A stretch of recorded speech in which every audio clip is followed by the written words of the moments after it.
Bueno, ya estamos en vivo, arrancando. Vamos a empezar a invitar a la gente a que se pueda sumar al nuevo vivo de la fecha.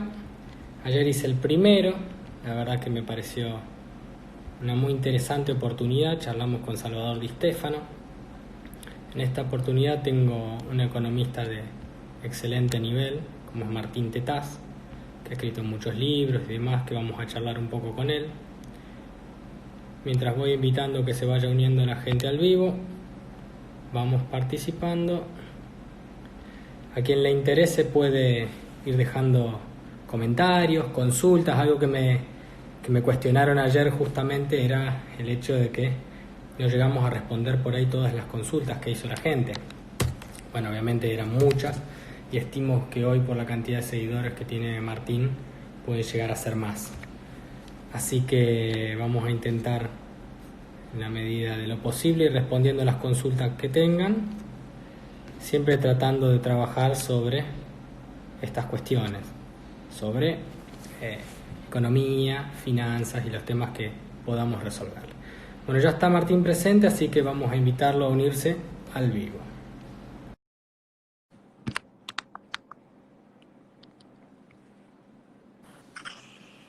Hola ¿Qué Martín. tal? ¿Qué tal? ¿Cómo andan? Bueno, muchas gracias por tu tiempo, por tu predisposición. Bueno, Te agradezco, bueno, que te hayas unido y participado. no, al Bueno, contrario.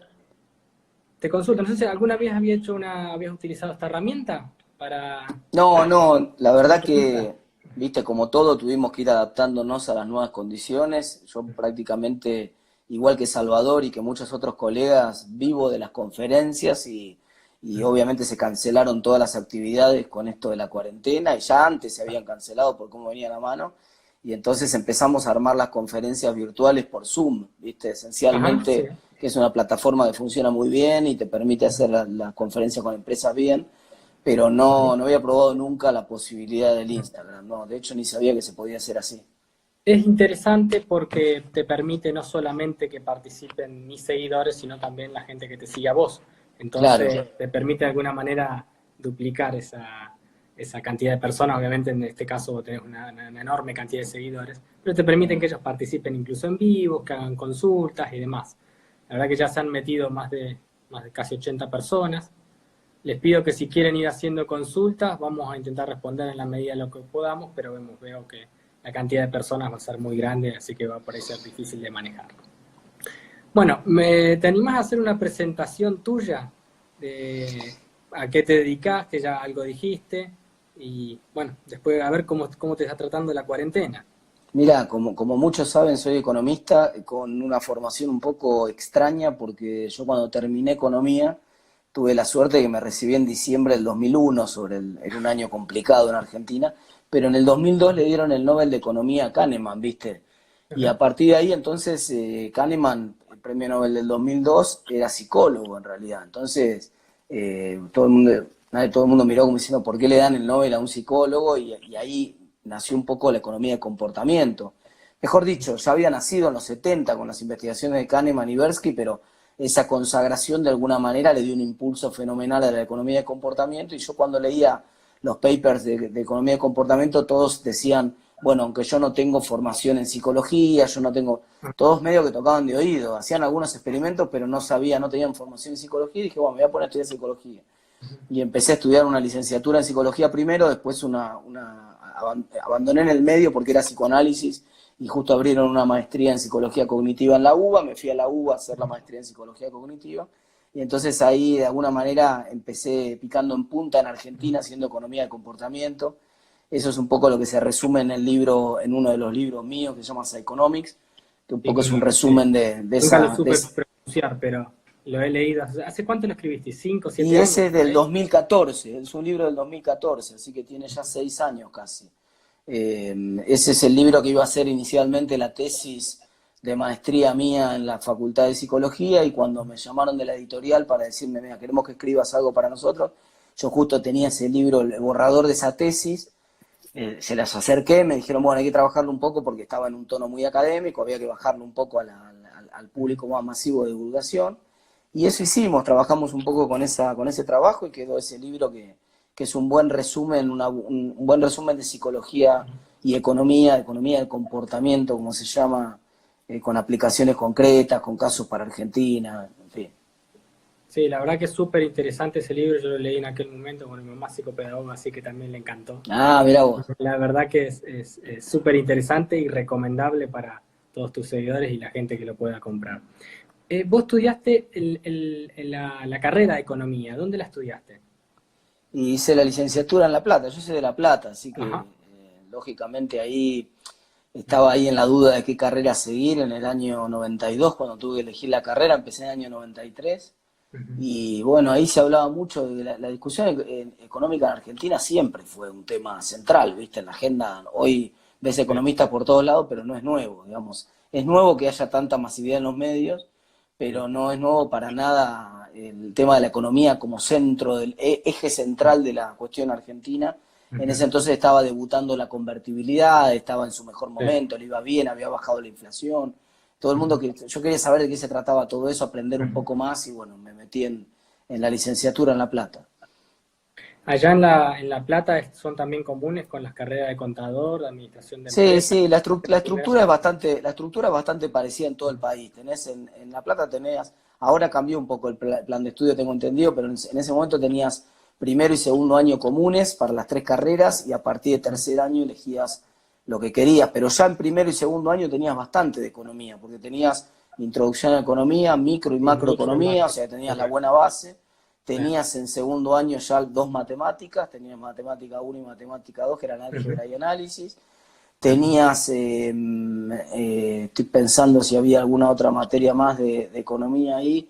Bueno, tenías finanzas públicas ya en segundo año, historia económica, que era también de segundo año. O sea, ya tenías unas cuantas economías. Claro. Bueno, a mí me pasó, yo sinceramente no tenía ni la más remota idea de qué hacer. Imagínate yo cuando me toca entrar en el año 2003, 2004 a la facultad. O sea, post estallido y bueno, Claro. no tenía ni la más mínima idea. Yo en el Vos, 2001, Luciano, sos de Rosario, ¿no? yo soy de Santa Dónde? Fe. De De Santa Santa Fe, Fe. Santo Tomé Está particularmente, bien, pero y vivo ahí estudiabas hace ahí en Litoral, en la Universidad Litoral. Estudiaba en la Católica, estudié en la Ah, en la Católica Católica. una carrera y después en la estatal hice otra. Acá son prácticamente lo mismo, porque tienen los mismos profesores, incluso en algún, desgraciadamente hay muy poca gente estudiando economía. Ojalá que con este impulso que ha tomado más visibilidad, ojalá que haya más gente que lo estudie porque se necesita. Pero nosotros nos ha pasado, imagínate, ya en el año, te digo, 2005, 2006, 2007, éramos cinco estudiando economía. Claro, bueno, en La Plata lo Y mismo, eso también, siempre fue una carrera minoritaria. Está bien que de alguna manera se había puesto de moda en los 90 y había un poco más de gente. Nosotros éramos, ponerle 25 o 30 tipos, más o menos, tipo digo en general, había más chicas que varones. Pero 25 o 30 contra la carrera de contador que se anotaba el 95% de la bueno, gente, y después una minoría también en la administración, pero un poco más. tal cual. Bueno, yo de hecho entré casi por descarte, iba a estudiar medicina, después arquitectura, no tenía ni idea, y terminé estudiando contador, metiéndome para las ciencias económicas, e incluso el tercer año hice las dos carreras, contador, porque no me terminaba de decidir. Pero ya en tercero fue clarísimo. La verdad que a mí particularmente la contabilidad la odio, la odio. Sí, Bueno, después sí. la vida No me sé. puso en un lugar en Argentina en donde si vos no sabés de contabilidad no podés ser un empresario. Y me lo dijo así Los el padre de viste un que amigo. viste que los economistas, eso de que tengan tantas materias en común las carreras, a veces no está bueno, porque te pasa eso de que los economistas odiábamos la contabilidad, los tipos que estaban seguros que iban a ser contadores decían, yo para qué quiero micro ¿Para y qué quiero? macroeconomía, qué tiene que ver, o qué tiene que ver finanzas públicas, o qué tiene que ver, no sé, el contador, ponele, al contador le hacían hacer, todavía le hacen hacer análisis matemático y álgebra matricial, ¿viste? Decís, ¿por qué tiene que ver con lo que hace el contador? No tiene Total. nada que ver, estaba completamente fuera de foco, esas son cosas que Bueno, vos alguna vez habría que cambiar, ¿no? imaginate que yo iba a una facultad católica, entonces teníamos, sinceramente no le doy mucha bola a la cuestión, tenía filosofías, Ah, bien, teologías, te comías las materias de religiosas, todo, sí, sí. Después hubo otras como las lógicas y demás, que epistemología y todas esas cuestiones que vos decís, la verdad Esas que me están parece buenas, ¿eh? Esas están buenas porque te abren bastante la cabeza. sí, están Sí. buenas, pero por ahí en el momento en el que se la dan, a ver, yo creo que me parece que la carrera tiene que ser un poco más corta, menos relleno, más concreto, y después que cada uno se especialice un poco más en lo que quieren, porque por ahí salimos muy flojitos de la facultad en algunas cuestiones, ¿viste? Salimos, me Sí, lo que parece. pasa también que en La Plata, digamos, la carrera de economía en general tiene muchas salidas económicas que son salidas laborales que son muy distintas.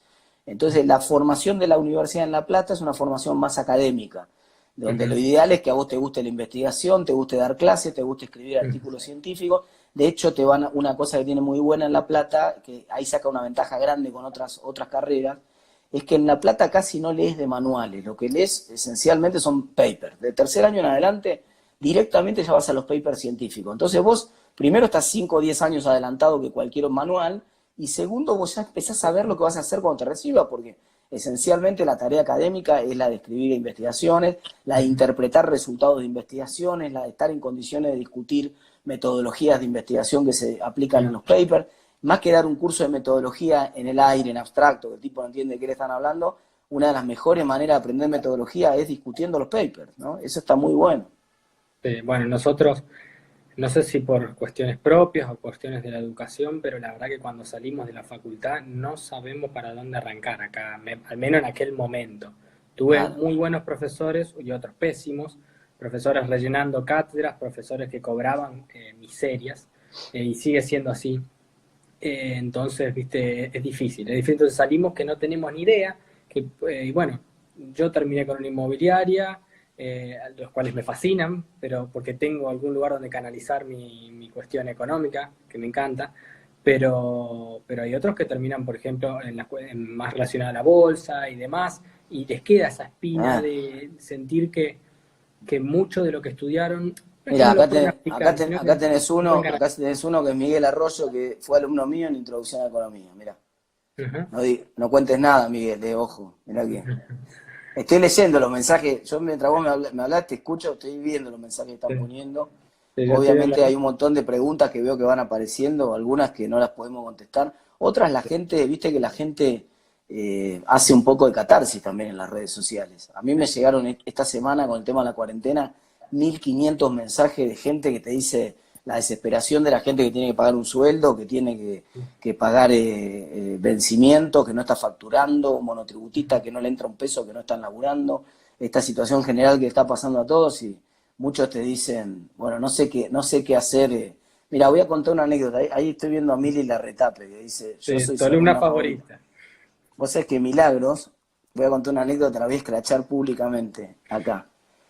El primer parcial, si no estoy equivocado, porque también la memoria a veces me puede fallar con los años. ¿Para qué Creo que materia es? Milagros cursó conmigo, yo daba microeconomía uno y ella cursó microeconomía. Y el primer parcial no le fue bien. Y venía bajando la escalera, y me acuerdo que yo venía atrás de ella cuando terminó la cursada, no me reconoció que venía atrás, ella venía bajando con una amiga. Y le venía diciendo a la amiga, ¿te das cuenta? Soy una estúpida, yo tendría que haber sido veterinaria. Porque creo que los padres tenían campo, o la familia la tenía campo allá por la zona de Lincoln. Entonces, no, me tendría que haber... Y después terminó siendo una economista extraordinaria, fue una de mis mejores amigas, de mis mejores alumnas, efectivamente. Y después fue ayudante mío, inclusive. Así que muy buena economista, excepcional. Pero mirá lo que son las cosas, ¿no? Y sí, y uno de chico, viste, que está a una cachetada de cambiar todo. Claro, claro, pero Es por eso te digo, hay que seguir la pasión, porque vos decías recién eso de lo que podrías haber seguido, no. Muchas veces los pibes, sobre todo cuando están en quinto año, te preguntan, vienen medio desorientados y buscan la carrera, qué carrera seguir. Y no tienen ni idea de por qué seguir. Entonces siempre está esta pregunta, te dicen, che, la salida laboral de la carrera. Muchachos, no tienen la menor idea de lo que va a pasar. Ustedes se van a recibir, van a empezar a estudiar hoy. Se van Ujú. a recibir dentro de 6, 7 años, ponele, en el mejor de los casos. Y van a laburar los próximos 40 años. O sea, vos tenés que pensar cómo va a ser el mundo del 2050, más o menos, para tener una idea de qué carrera te conviene. Y en el mundo del 2050 no tenemos la menor idea cómo va a ser.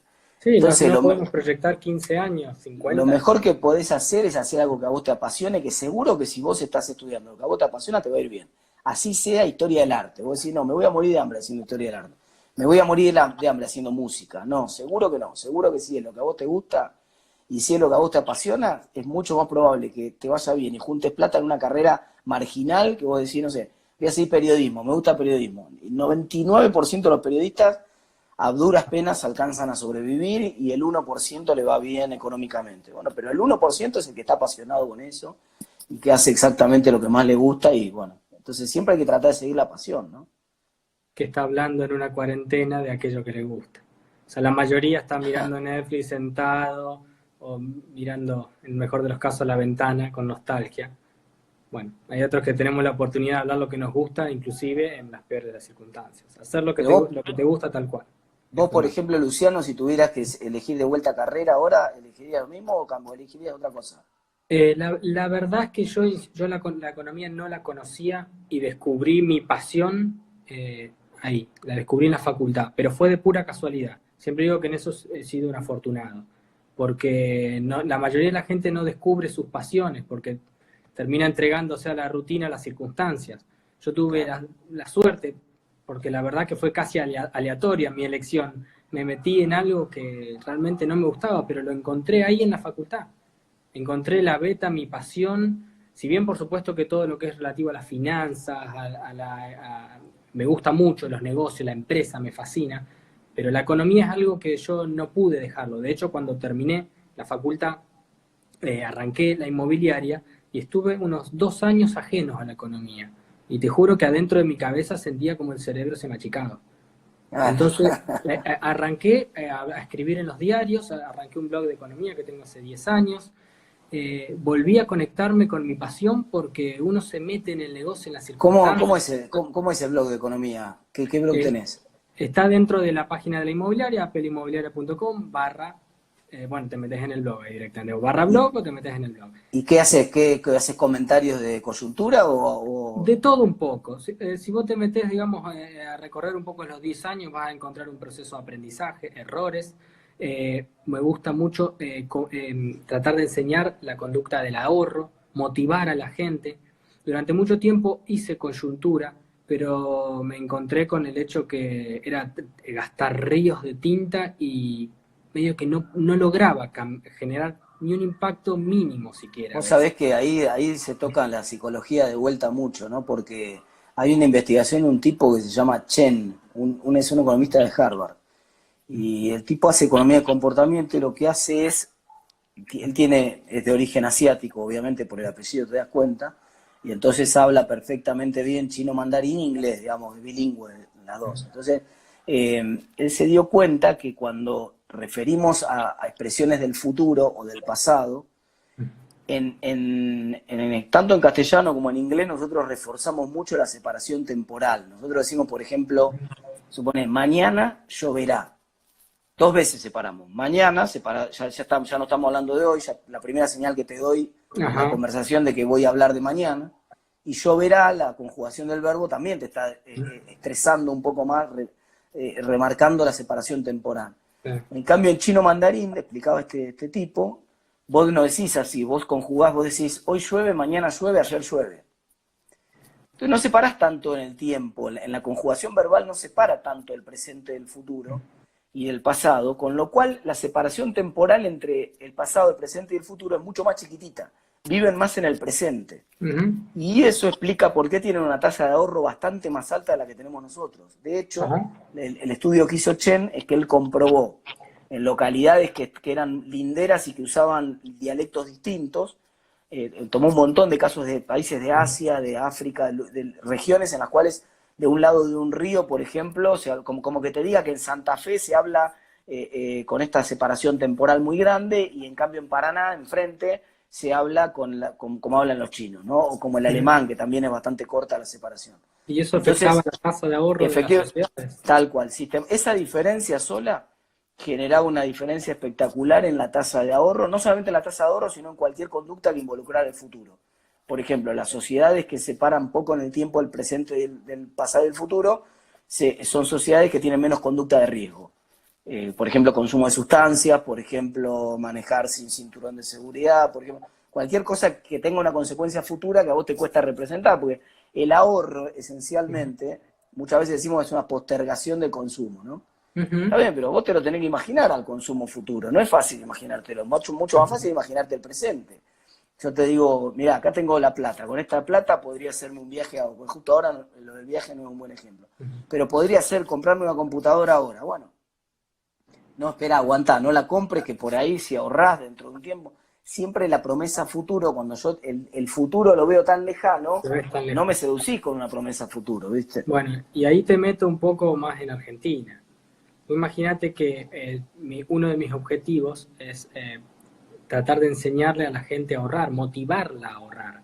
Y te cuento la experiencia mía, que va a ser la misma experiencia de medianamente mucha gente de mi edad y casi todos los argentinos.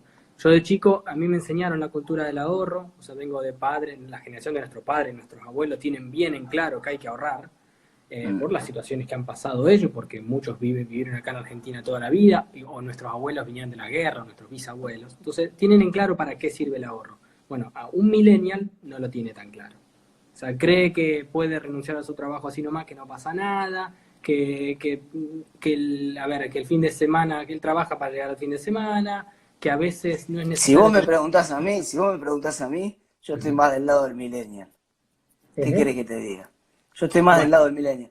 Es un cambio de concepción, ¿no? Pero, ¿qué te quiero decir? A veces también nosotros estamos siempre preparándonos para la etapa que viene, ¿no? Entonces vos vas a la escuela, no, tenés que ir a una buena escuela porque si no, no te preparás para la universidad, no te va a ir bien en la universidad, no vas a cazar un fútbol. Entonces la escuela, no pensás en la escuela que sea buena en el momento ni que sea buena en la experiencia, pensás en el futuro. No, la universidad te tiene que preparar para el trabajo, ¿no? Después cuando llegas al trabajo, no, el trabajo te tiene que asegurar un bienestar a futuro. Después cuando llegas al futuro, no, te tiene que asegurar una jubilación. Bueno, cuando te asegura la jubilación, finalmente cuando me voy para atrás y pará, loco, ya me queda poca cuerda, ¿viste? Entonces me parece que el millennial puso las cosas al revés. El millennial dice, mira, qué sé yo, más en Argentina, que nunca no sé si voy a estar vivo. Bueno, no sé, la disfruto, ¿viste? Ahí está el tema, que me parece está bueno el contrapunto. Yo te cuento mi experiencia. Yo ahorré, que esto te puede dar la razón a vos. Ahorraba de chico, me daban desde los 6 años, a mí me daban, de cada 90, me daban $1 por día. Yo me comía un alfajor y guardaba 75 centavos para ir ahorrando. Se lo daba a mi viejo lo metía con su dinero en la cuenta bancaria y me daba un interés que era en ese momento el 1, el 2% anual. Imagínate, por una de 6 a 15 años hice eso. Sí. Bueno, año 2001 me agarró el corralito. Claro. Toda mi vida ahorrando. Bueno, después salgo de ahí y mi viejo te tira, bueno, tomá, seguí vos. Digo, bueno, me voy a meter en la bolsa. Quiero aprender, porque estoy estudiando segundo año de economía, me meto en la bolsa, compro títulos públicos, esos que se separan, viste, los discount, ¿te acordás? Los descuentos de la deuda. Sí. Se separan, y en un año era una bomba, ajustaban por ser, volaban los títulos, valían después, el doble, claro, tenía bueno de ser, después te agarró la intervención del INDEC que se a eso iba. Yo me sentía George Soros, porque digo, mirá qué clara que la tengo, la pegué con la carrera, soy una máquina de hacer plata.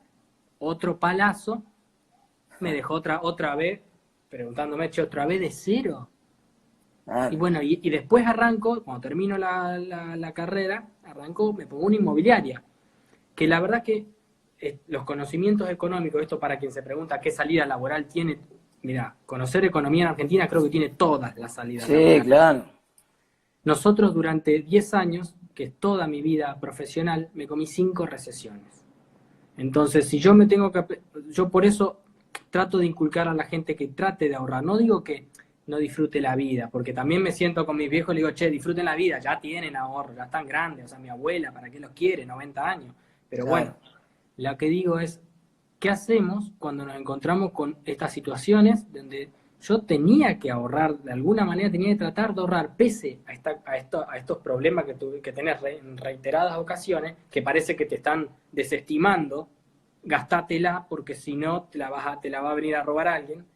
¿Qué hacemos cuando nos encontramos con estos periodos de vacas flacas, donde vos te encontrás con las recesiones? Y al mismo tiempo tenés grandes oportunidades. Vos fijate, la semana pasada viste que YPF perdió 3/4 partes de su valor en toda la recesión. O sea, YPF, vos si decidías entrar en agosto del año pasado, te querías matar ahora. Te querés Porque matar, sí. hoy, en relación a lo que valía a principios de agosto, vale 75% menos. Pero la semana pasada, si vos entrabas el jueves de la semana anterior en YPF, ganaban en toda la semana pasada 93%, porque recuperó la acción de YPF desde el fondo del tarro, y al que entró el jueves de la semana anterior hasta el viernes de la semana pasada ganó 96%, una cosa, o 93 creo que era, no me acuerdo. Una Por cosa de supuesto. loco, en una semana. Pero Puede ganar 90% en una semana, es una cosa es, increíble, ¿no? es una cosa increíble y ahí te pregunto, si no tenés ahorro, ¿cómo invertís? ¿Cómo compro acciones de YPF? ¿Cómo aprovecho estas oportunidades? Algo que ayer hablamos con Salvador. O sea, él me hablaba un poco de qué es cómo ahorraba en su empresa, qué espalda tenía. Yo le pregunté, ¿cuánto tiempo podés estar sin trabajar?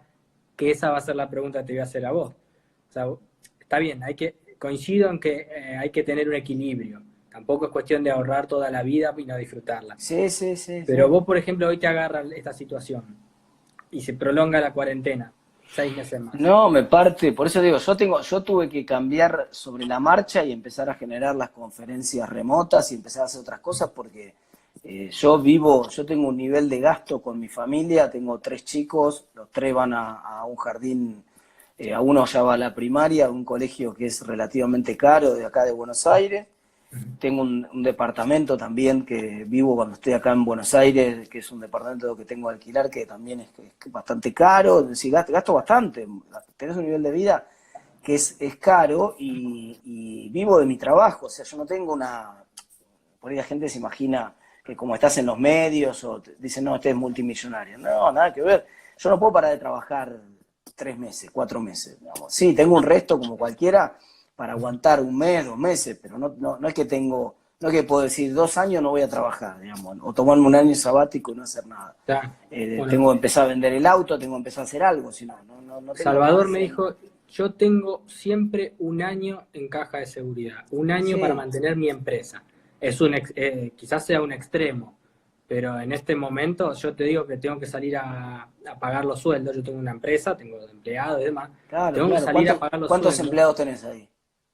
Nosotros en total el equipo somos 10, poner que empleados son Claro, 4 o 5, en el orden de 4 o 5, pero gastos de estructura, alquileres de los locales, porque olvidate. tenemos dos sucursales, los empleados, todos los costos fijos, y encima sector inmobiliario donde te dicen, Que ya che, venía bueno, mal, que ya venía mal el que sector te inmobiliario. venían, pero Arriba de esto, matándote, nos venían matando. Imagínate ahora cuando dicen, che, si no pueden pagar el alquiler, postérguenlo. No quiero ni decir que el 18% es la tasa de interés para que se demora hasta octubre, o sea, hasta el 30 de septiembre.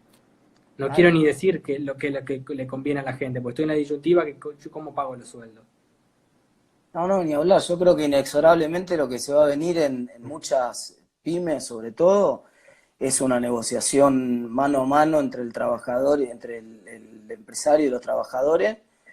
Que uno dice empresario y la gente se imagina un tipo en un Mercedes-Benz, ¿viste? Que se baja del yate. El empresario acá es un laburante más que tiene un poco de capital y que contrató 4 trabajadores, ¿no?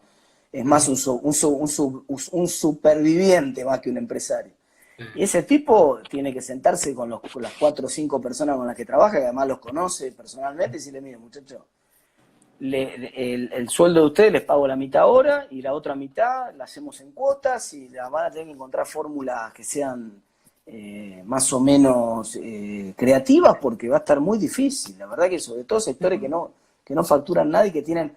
Hay negocios donde vos tenés una estructura baja, que a vos no te importa mucho, no sé, suponé que vos vendés por Mercado Libre. Y bueno, capaz que no tenés ninguna estructura, capaz que te la podés bancar y tenés empleados que son todos a comisión. Y bueno, si no facturan tampoco tenés que pagarle el fijo, tenés menos, el panorama está un poco mejor, pero una persona que tiene una estructura con muchos trabajadores, que tiene mucho gasto corriente, digamos, esa estructura está muy complicada. Está muy complicado. Bueno, y eso es interesante para analizar las diferencias con, por ejemplo, Estados Unidos. Ellos tienen empresas tan flexibles que vos viste que ¿cómo se llaman? Los seguros de desempleo Claro, sí, pasaron tres de palos 200.000 200 a seguro de desempleo. 3.200.000. Exactamente, Entonces, que exactamente. en cambio nosotros lo que hacemos es quebrar. no nos queda más Sí, porque sí, bueno, te tal agotás cual. la estructura todo lo que podés y de repente Además quebrás.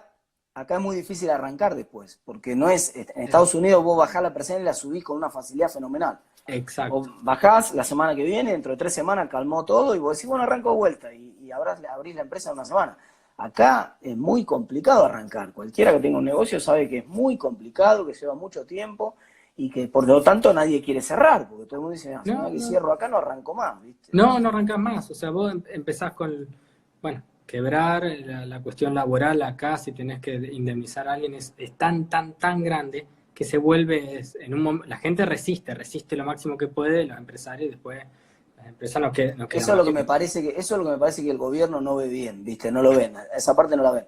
El gobierno está en esta posición de, bueno, ahora les toca perder un poco a ustedes. Pará porque están pensando, los tipos están pensando que hay 650.000 pymes en Argentina. Empresas grandes que pueden tocar, entre comillas, te toca perder y que podrían tener alguna espalda o que, ¿cuántas son? Son menos del 5%.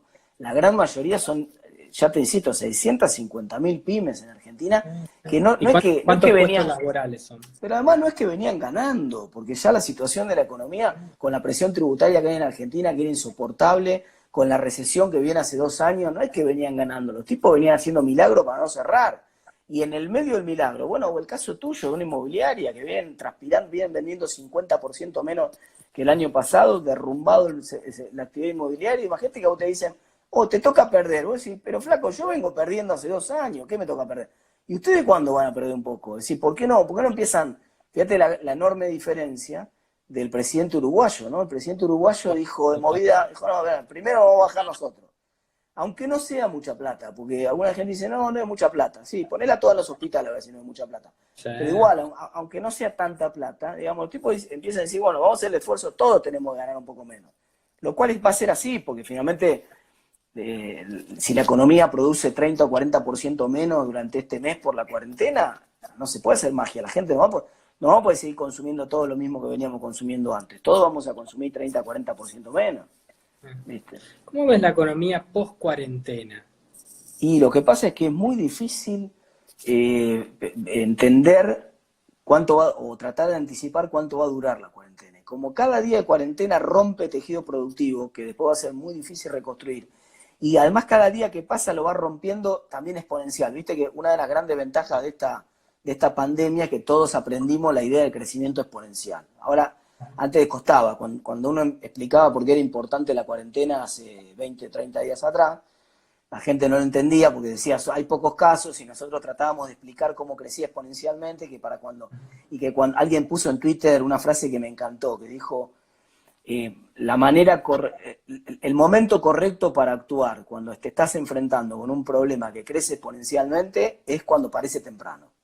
Me pareció fantástico, porque tal cual, cuando parece temprano, vos decís, no, no nos apuremos, bueno, ese es el momento para empezar. Ahora, el problema es que el tejido productivo también se rompe exponencialmente, ¿entendés? Entonces, cada día que pasa es peor la situación que el día anterior y entonces es como si me preguntás, ¿cómo va a ser la rehabilitación del paciente? Yo te digo, ¿cuántos días va a estar en terapia intensiva? Y vos me decís, no sé. Mirá. Si está una semana nada más en terapia intensiva, no pasa nada. Yo cuando hace 6 años y monedas me diagnosticaron diabetes, ¿viste? Soy diabetes tipo 1 tengo. Me pasé una semana internado en el hospital, casi me muero, al borde de un coma diabético, una situación muy complicada. Una semana estuve en el hospital. Una semana nada más. Cuando me levanté de la cama en la semana no podía mover las No te puedes piernas. mover. Caminé un largo, salí de la habitación y caminé el pasillo del hospital, punta a punta, y llegué cansado, ¿viste? Era una rehabilitación, me costó rehabilitarme de una semana en cama. Imagínate si hubiera sido un mes. Imagínate si hubieran sido las personas esas que están por ahí en una situación compleja y que logran revivir después de un año en terapia intensiva. Los tipos tardan años en volver a caminar, porque se le rompieron todos los músculos. Entonces, esto es lo que me preocupa a mí del día después de la cuarentena, que muchos están pensando en la idea de la B corta, como en Estados Unidos, ¿viste? Vamos a caer mucho ahora, pero nos vamos a recuperar rapidísimo el trimestre que viene. Pará, no quiero ver a la recuperación el trimestre que viene. Sí, a mí me preocupa mucho, sinceramente, la cadena de pagos. Me parece que los bancos están haciendo, no es que los bancos, el gobierno con el tema bancario está haciendo agua. Y bueno, y justamente lo dice ahí Marcos Damián, con la cadena de pago rota, la recesión acentuada por coyuntura, bueno, coincido. O sea, nosotros uno de los planteos que tuvimos entre las inmobiliarias, con las cámaras, sentarnos a hablar mucho, estamos todos los días hablando a ver qué hacer, porque le decimos, no tenemos que colaborar a romper la cadena de pagos. Porque Claro. si nosotros de repente no somos el puente entre el inquilino y el propietario también se va a encontrar con una enorme cantidad de problemas. Entonces, todo aquel que pague, tratemos de pagarle para no destruir esto, que como bien decís vos, creo que es exponencial. Claro, claro. Bueno, ese es el rol que tendría que tener la diferencia de la banca, una banca que funcione rápidamente y que tenga, pero tiene que tener moneda también, cierto respaldo para eso. Sin moneda, también los riesgos son mucho más grandes, estás jugando con fuego permanentemente, porque la lógica, ¿cuál sería? La lógica sería que el Banco Central dijera, bueno, yo pongo una línea de crédito a tasa cero. Y pueden girar en descubierto las empresas y las personas una remuneración, o sea, todo el movimiento que tuviste el mes pasado en tu tarjeta de débito lo podés girar en descubierto. Las personas jurídicas, o sea, las empresas, lo mismo, una nómina salarial por empresa, por ejemplo. Y que vos la podés girar libremente, sin tener que ir a solicitar el préstamo, nada. Giro en descubierto, sin interés. Entonces, ¿por qué sin interés? Porque yo no sé, vamos, yo no le recomendaría tampoco a una empresa que se endeude hasta acá con una tasa de interés relativamente alta para pagar cuando empiece a recuperarse esto, porque no sé cuándo se va a recuperar. Capaz que se está cargando una mochila financiera al tipo que es peor y que no se la puede sacar nunca más de encima. Ahora, si la tasa fuera cero, yo no tengo apuro para pagarla el mes que viene. No pasa nada con que esa deuda queda Se va flotando ahí. licuando. No, no se ponele. Bueno, está bien, acá encima además está el fenómeno de adecuación que complica el panorama. Es verdad, es cierto eso, pero lo que quiero decir es que esa no es una mochila financiera que te cargue muy pesada y que vos eventualmente, si tu economía se empieza a recuperar un poco más tarde, recién a partir de septiembre, octubre, bueno, lo puedes empezar a pagar en noviembre, diciembre, enero. Por un año por lo menos tasa cero. Después sí vas a tener que ponerle una tasa, pero por un periodo por lo menos cierta flexibilidad para que la gente pueda girar en descubierto para que no se corte esa cadena que decías vos, ¿no? Ah, Fausto Potorno había propuesto algo relativo a esto que era Sí, interesante, también mezclando los ANSES y demás para poder bueno, plantear un poquito este esquema, darle un poco de liquidez al sistema. Y al respecto de eso, ¿cómo ves el trabajo del gobierno en cuanto a la emisión monetaria, a cómo darle liquidez al sistema? ¿Cómo te parece que va a impactar en materia inflacionaria todo mira, esto? Porque me parece que un problema de algunas de las medidas, y esto lo he hablado con gente del gobierno, o sea, se lo he planteado ellos también, es que el gobierno, digamos, está con el joystick de la Play, ¿viste? Tratando de jugar un poco, pero en la ujú, realidad de todos los días es mucho más complicado. ujú, Por ejemplo, el gobierno te dice, bueno, no, vamos a empezar a dar repro de vuelta. Pero resulta que vos para hacer un repro necesitas un certificado del Consejo Profesional, que no está abierto el Consejo Profesional, entonces no lo tenés. O para presentar o para solicitar una línea de crédito necesitas una garantía que tampoco tenés y no conseguís porque está todo cerrado. Entonces, me parece que en la práctica de las medidas, una cosa es la idea de algunas de las medidas que van en el sentido correcto y a mi juicio se quedan cortas, pero van en el sentido correcto. Y otra cosa es la instrumentación de esas medidas. Si el Banco Central, fíjate lo que hizo, le bajó encajes para que todos los bancos puedan ofrecer líneas de crédito al 24%. Y estábamos a viernes la semana pasada y no había ofrecido a nadie. Y recién porque los apretaron mucho, ahora salió el Banco Ciudad esta semana. A decir, bueno, vamos a ofrecer, acá está la línea de 24%. El banco privado todavía no está en la mayoría de los bancos. Entonces, por otro lado, el banco privado, si no hay una garantía del gobierno de fondo, ahora apareció una garantía del Ministerio de Producción, pero si no hay alguna garantía, tampoco le van a prestar las empresas, porque además las que están empezando, las que van a caer primero son las que ya tienen complicado su financiamiento. ujú. Sí, me escribe gente que por ahí me dice, mira, estoy en situación 2, no me prestan, me dicen que no, y bueno, justamente, es que ese es el que va a necesitar en el medio de una crisis, cuando se estresa la cadena de pago y se le empiezan a caer los cheques al tipo, el tipo que está más complicado es el que ya venía complicado antes, que el primero que se cae. Si vos empezás a salvar a los que están arriba, digamos, el que ya está ahí abajo lo das por muerto, ¿no? Entonces, me parece que el gobierno armó un paquete de medidas que tiene mucha teoría y poca práctica. Mirá lo que pasó ahora con el ingreso de emergencia familiar, con el famoso ingreso de emergencia familiar.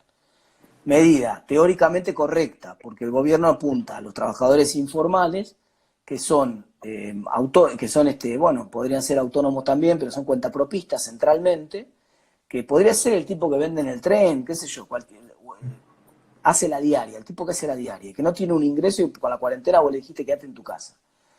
Entonces dice, bueno, son 3.600.000 tipos esos. Abre la inscripción para que todos esos tipos soliciten el ingreso y se le anotan 10 millones de tipos. ¿Por qué? ¿Por qué se le anotan 10 millones de tipos? Porque se anotaron todas las personas que pasan abajo del radar de la ANSES en la Argentina. Y lo que demostró esa inscripción es que hay 10 millones de tipos que pasan abajo del radar, digamos. O sea, porque si no, yo es muy fácil, lo chequeo. Si vos tenés un ingreso en blanco, no podés anotarte.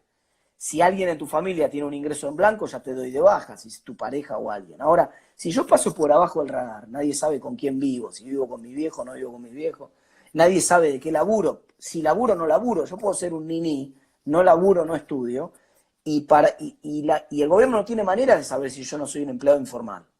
O yo soy un estudiante que estoy estudiando, y el gobierno no tiene ni idea si yo además no estoy trabajando.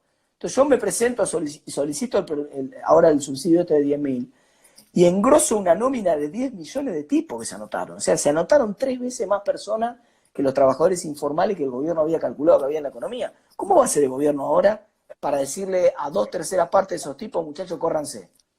Y además no sabe quiénes son tampoco. O sea, en algunos casos sí, en algunos casos va a saltar de alguno que se tiró el tute y que vivía en una casa donde ya había otro ingreso y se tiró el tute que no lo iban a emparejar y por ahí lo pueden cagar en ese. Pero la gran mayoría de la gente es gente que pasa debajo del radar del ANSES y no lo van a poder correr. Entonces van a terminar, en vez de ser un programa de 36.000 millones de pesos con un impacto específico en trabajadores informales, terminó siendo un subsidio a la marchanta para 10 millones de tipos. Sí, la verdad que, bueno, y en ese sentido, viste que creo que este es un problema a nivel mundial, que muchos han preguntado cómo reaccionó Argentina y cómo reaccionan otros, pero cuando comparamos los paquetes económicos no te digo Estados Unidos, que son en orden de los 2 billones de dólares, si no estoy equivocado, lo cual es, no sé, 20 veces nuestro PBI. Y esa es la política fiscal. En Estados Unidos la política fiscal es 2 billones, la monetaria es ilimitada. O sea, el Banco Central, la Reserva Federal en Estados Unidos dijo liquidez toda la que necesiten a tasa cero. Toda la que necesiten a tasa cero. Eso es lo que dijo la Reserva Federal. Y arriba de eso, el Tesoro de Estados Unidos, o sea, la política fiscal arriba de eso, dice, bueno, además nosotros tenemos 2 palos, 2 billones con B larga. 2 billones acá para tirar arriba de la mesa, ¿en qué? En seguro de desempleo, en subsidio para algunos sectores puntuales. Es realmente impactante, ¿no? Bueno, a ver, corregímelo si los números están correctos para tratar de hacerle entender a la gente en qué contexto económico nos agarra a nosotros y en qué contexto económico agarra a otros países. El caso de Estados Unidos, por ejemplo, esta política fiscal que vos decías, está en el orden de, nosotros tenemos un PBI de entre 300 y 400 mil millones de dólares, 8 veces el PBI nuestro. Las políticas hasta la semana pasada de Argentina, medidas en dólares, representaban el 0,1% de nuestro PBI. ¿Estamos en ese orden? ¿Es correcto? ¿Ha cambiado? No, ahora ya es más porque el paquete mira, este subsidio finalmente va a terminar siendo al ritmo de la gente que se está anotando, ya tenés casi 100.000 millones de pesos. 100.000 millones. Ajá. Ya es un cuartito más. No, va a terminar siendo un paquete, a la larga va a terminar siendo un puntito del PBI, 1,5 puntos. Bueno. Es una magnitud insignificante para el agujero que va a tener la economía ahora. Eso es lo que quería tratar. O sea, la diferencia en cómo agarra otras economías, en qué contexto, cómo pueden reaccionar, versus cómo puede reaccionar la economía argentina. O sea, con qué recursos contamos. Está bien, ahí está por eso es la importancia que yo explicaba el otro día cuando me tocó ir a lo de Mirta Legrand, la importancia de salvar al que parece que no, que vos decís, el que supuestamente le tocaría perder, que vos decís, Alberto Fernández dijo, le tienen que perder un poquito. Si vos salvás al entramado productivo, vos no necesitás gastar tanta plata en realidad. Porque ese entramado productivo es el que sostiene el empleo de todo el resto de la gente. Si vos en vez de salvar al entramado productivo, vas con la ambulancia atrás digamos. Es como la diferencia en términos cuando en salud se habla de prevenir versus curar, ¿viste? La política de salud, la gente que sabe más de esto te dice que la política de salud más eficiente en términos costo-beneficio es la prevención, ¿viste? No, cuando vos tenés que invertir en terapia intensiva porque ya hiciste mal todo lo anterior. Entonces, acá pasa una cosa parecida. Cada vez que vos tenés que poner un peso en un plan social es porque fracasó todo lo anterior. Entonces, sobre todo en estas condiciones en las cuales la crisis, vos tenés un tejido productivo que se te está cayendo a pedazos, el peso que tengas lo tendrías que poner para sostener ese tejido productivo y asegurarte de que no se te caiga, ¿no? Es muy importante, por supuesto, a los trabajadores realmente informales, cuentapropistas, que vos les estás impidiendo que salgan a trabajar, los tenés que cubrir, eso es obvio. Fíjate la gran diferencia, a mí me gusta tomar el caso de El Salvador. Me gusta el caso de El Salvador porque en El Salvador no es un país del primer mundo, ni es un país centroamericano, de ese nivel de desarrollo bajo, digamos, que tiene muchísima pobreza, que tiene una informalidad más alta que la Argentina, que tiene una situación complicada, digamos, no. Y sin embargo, El Salvador, el presidente tuvo una gran diferencia que fue la siguiente. Primero anunció el paquete de medidas y después la cuarentena. O sea, primero le dijo a la gente de qué iba a vivir, y después de decirle de qué iba a vivir, le dijo, bueno, ahora vamos a cerrar la economía durante 15 días, 20 días. Entonces, ¿qué hizo? Tiene 1,5 millones, tiene 3 millones de trabajadores El Salvador. La mitad, 1,5 millones, son informales. A esa mitad le transfirió $300 por persona. $300 en un trabajador informal de El Salvador es un salario medio de El Salvador, es como si acá le hubieran dado 20.000 pesos a cada uno. Está bien, le dio lo que ganaban esos trabajadores, o sea, le dio la misma cantidad de plata que ganaban los trabajadores por ese mes que los iba a dejar en la casa, y después les anunció que los iba a dejar en la casa, y además suspendió por 3 meses todos los vencimientos de tarjetas, de crédito, de impuestos, de todo tipo de cosas, lo partió 3 meses y lo pagás por 2 años. Entonces, la verdad que eso es un alivio importante para la economía. Puso la economía en cuarentena, pero al mismo tiempo se aseguró de que no explote todo. Acá yo estoy realmente muy preocupado de lo que va a pasar cuando muchos sectores de la actividad a los cuales no les llegue la ayuda empiecen a colapsar a partir de la semana que viene, de la otra, y máxime si esto se prorroga, ¿no? Bueno, ¿te parece que es viable prorrogar una cuarentena hoy más tiempo? Lo que pasa es que todo depende de cuál sea tu... Por eso yo digo, el dato que falta acá, el otro día tuiteé esto y mucha gente se enojó porque entendió que yo me metía en un tema que no me correspondía, pero un tema que falta acá, nosotros estamos mirando el número total de infectados, que es un número que no te dice nada, porque ese número depende de cuántos test hagas. Entonces, en países que no hacen test, el número te da bajo, en países que hacen más test, el número te da más alto, es medio una pavada esa. Pero bueno, yo decía, el número que nosotros tenemos que seguir y que mirar es cuál es la ocupación de las camas de cuidados intensivos. Tenemos pocas camas de cuidados intensivos como todos los países del mundo. Y el problema central por el cual ponemos a todo el mundo en cuarentena es que si no existiera la cuarentena, explota el sistema de salud. Y si explota el sistema de salud, se nos empiezan a morir como moscas los viejos, como pasó en Italia o como pasó en España. Entonces, eso es así. Entonces, ahora, el pueblo tiene que saber cuál es el nivel de utilización de la capacidad instalada que tienen lo que se llama CI, o sea, cuidados intensivos, las camas de cuidados intensivos. Porque ese es un dato que nos convencería de la importancia de la cuarentena. Si a vos te dicen, mira, tenemos 98% ocupadas, a partir de ahora el que se enferma se muere. La verdad que eso te pone en una situación de, mira, por más que duela, hay que hacer cuarentena. Ahora, si a vos te dicen, no, tenemos 50% de camas ocupadas, pero esperamos que crezca la cantidad de... Bueno, entonces ahora me dejás regular un poco la cuarentena, porque entonces puedo soltar un poco algunas actividades que por ahí son más esenciales y tienen menos riesgo de contagio. Regionalmente, algunas producciones de algunos sectores que no tienen riesgo de contagio porque no hay casos y porque están bastante aislados. Entonces yo puedo empezar a rehabilitar de a poco la economía. Es muy difícil también, muy difícil mantener la cuarentena mucho tiempo más. No solamente por lo económico, por las condiciones sociales, por los distintos estallidos que puede haber en distintos lugares, por los distintos niveles de cumplimiento. Hay una aplicación que salió, que yo la comenté hace un par de días, que la tuiteé, que es una aplicación que los tipos hicieron un trabajo extraordinario. ¿Qué hicieron? ¿Viste cuando vos usás el Instagram? o Sí. cuando usás el WhatsApp, o cuando usás el Facebook, o cuando usás cualquier aplicación por el celular, en muchísimas de las aplicaciones que vos usás, Rappi, muchísimas de las aplicaciones del celular te geolocaliza. Ujú. Entonces lo que hicieron fue levantar todos los datos de geolocalización y ver a dónde estaban los celulares geolocalizados. Lo vienen haciendo hace meses a este trabajo, por otra razón, por otro proyecto. Entonces ellos pueden ver, y hay un mapa donde, en esa aplicación donde vos podés ver lugar por lugar, ciudad por ciudad de la provincia de Buenos Aires y de todo el país, cuál era el porcentaje de movilidad que había de esos celulares antes de la cuarentena y cuál es el porcentaje de movilidad que tienen esos celulares después. Y entonces vos tenés lugares como la ciudad de Buenos Aires donde cayó 54% la movilidad. Se está respetando bastante la cuarentena. Norte de la ciudad de Buenos Aires, norte de Gran Buenos Aires, San Isidro, Vicente López, etcétera, 64% cayó la movilidad. Se está respetando mucho la cuarentena. Algunos pueblos del interior de la provincia de Buenos Aires todavía cayó más, cayó hasta 80%. Pero después tenés regiones como La Matanza, donde cayó solamente 35%. Y así tenés otras regiones también del Gran Buenos Aires donde cayó bastante menos. Entonces, hay algunos lugares donde está jugando a la ruleta rusa, ¿viste? Donde además, donde se arme un brote en esos lugares, no lo vas a parar más.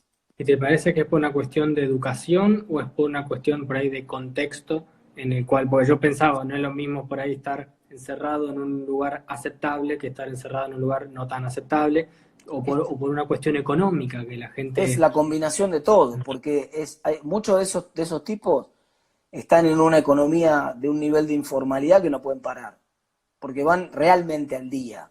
Nosotros exageramos, ¿no? Pero todos tenemos algún activo que podemos vender y vivir si no tuviéramos algún ingreso.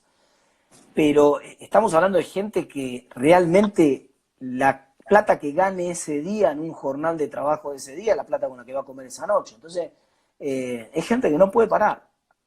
Y por un lado. Por otro lado, también está la condición socioeconómica de hacinamiento y de, si vos no podés, una cosa es guardar a la gente con Netflix en la casa y con ducha y agua caliente, y otra cosa es guardar a la gente cuando el piso es de tierra y duermen 8 en un colchón. No es lo mismo, ¿no? Obviamente. Totalmente, o sea, no, como que no hay margen, que es lo que me temía. Yo creo que lo hablaba con mi hermana, que ella es médica, ella me recalcaba la cuestión de la cuarentena y yo le decía, hay un punto en donde la gente tiene que salir a comer.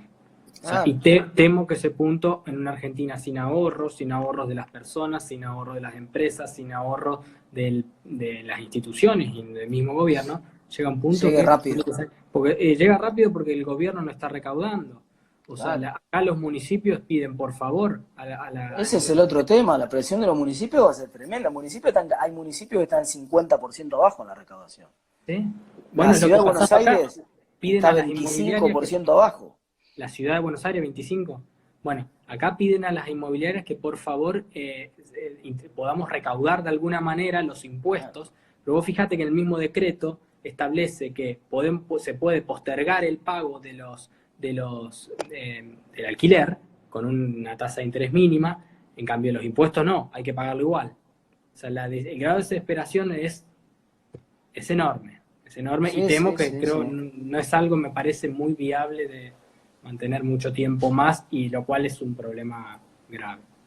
Te hago una pregunta sobre el mercado bursátil. A ver, ¿has participado en el mercado bursátil? ¿Te metes? Mira, tengo dos approach con el mercado bursátil. Primero tuve uno como inversor que fue debut y despedida porque me metí de lleno en derivados de movida. Hace muchos años fue esto, muchos años. No era ni economista todavía.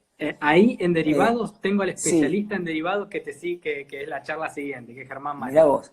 Y me apasionaron, cuando empecé a estudiar sobre opciones, me apasioné con el tema de opciones y además son instrumentos que tienen, bueno, márgenes de varianza bastante más grandes en muchos casos. Entonces me parecieran apasionantes los instrumentos y perdí mucha plata. Te estoy hablando hace mediados de los años 90.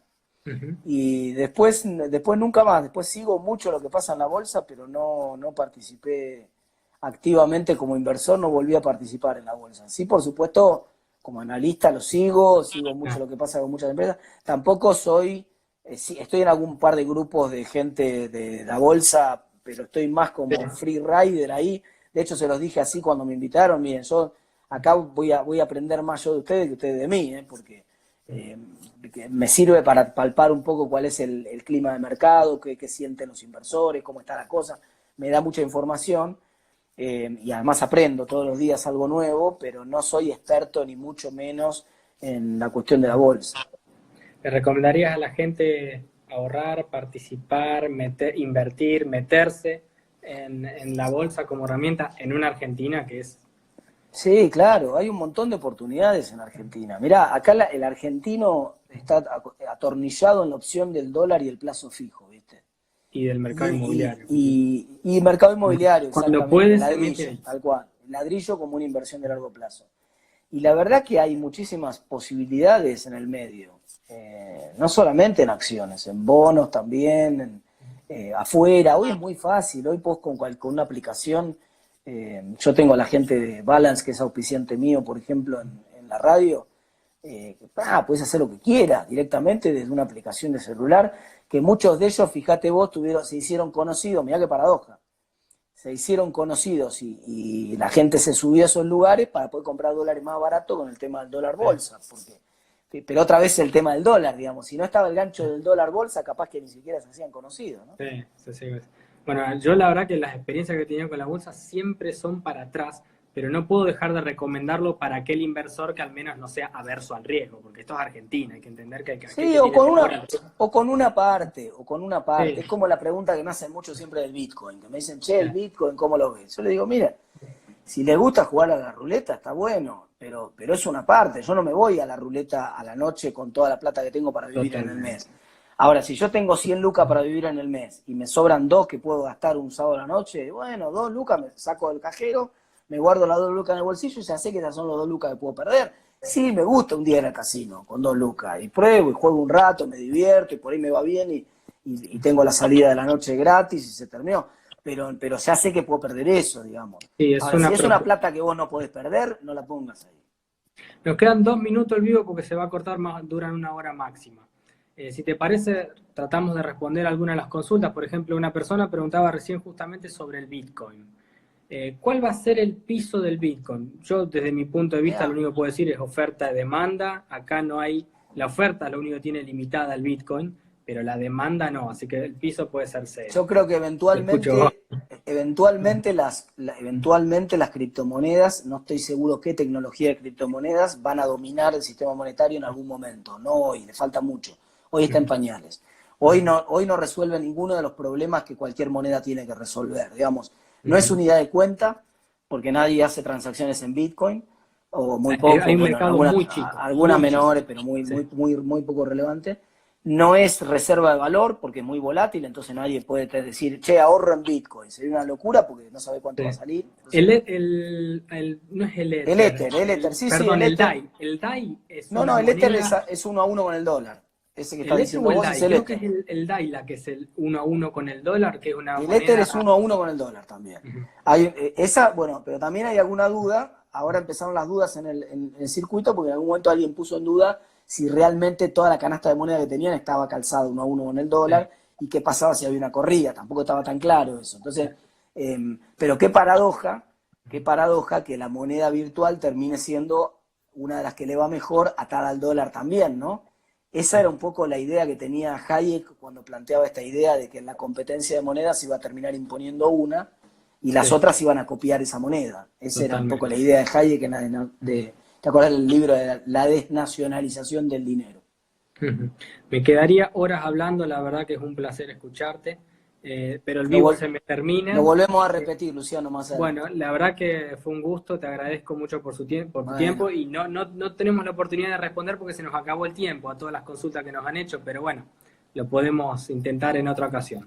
Muchas gracias Martín, por tu tiempo y tu predisposición. Hasta luego, chao. Que andes bien, hasta luego. Bueno, Martín Tetaz, economista de primer nivel, hablando con nosotros, con todos nosotros y compartiendo lo mucho que sabe. Muchas gracias Martín por participar y gracias a todos los que estuvieron en el vivo haciendo preguntas y perdón por no haber llegado a responderlas, pero lo vamos a repetir. Quédense si quieren 19:30 con Germán Marín.